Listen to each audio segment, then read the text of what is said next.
You're right, that is pretty random, but why not? Honestly, even though I've hunted Val Hazak probably a good couple hundred times, especially if we're taking Blackveil into account, I kind of just keep forgetting he exists. Which is weird, because he is a really cool monster, both in design and his ecological niche within the Rotten Vale.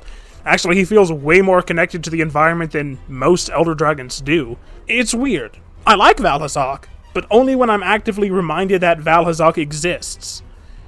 And unless I'm thinking about him, I tend to just forget about him. I don't know why that is. I mean, maybe it's just because Val Hazak is so much of a pushover compared to other Elder Dragons, at least base Val Hazak is. If you fight him like I do, which is to slap on maxed out effluvium resistance and then just never touch the ground, he's really not much of a threat. Come Iceborne, we had Blackveil with his big effluvium explosion, but even then, he doesn't really stick out in my head that much. Honestly, I think it's just because he doesn't have the intimidating presence a good chunk of other Elder Dragons do. And that's probably why he occupies about the same headspace as Kirin, Kushala, and Chameleos, too. Except Chameleos is a little bit higher because he's a little bit cooler with his invisibility shtick. And you know what? Chameleos is pretty fun and quirky, so let's put him up a little bit higher than that. But even then, none of them really have that intimidating, daunting presence that other Elder Dragons do, even if they're an easy enough fight. Even if we just keep this like the rest of World's roster of Elder Dragons, most of them, barring Kirin, like we said, have this they command the room presence, even if it's in a bunch of different ways. Teostra and Lunastra have this royal vibe to them where like they feel better than you and entitled almost.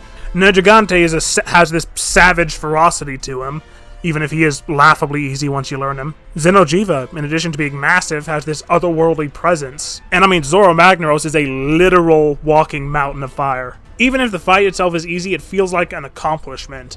But Val Hazak to me has always felt like sick, feeble, frail, almost like I was putting him down rather than hunting down a great threat. Maybe that's why he doesn't stick out in my mind too much. I almost feel bad for hunting him. I don't know. If anyone else has hunted Val Hazak, what's your guys' thoughts on him?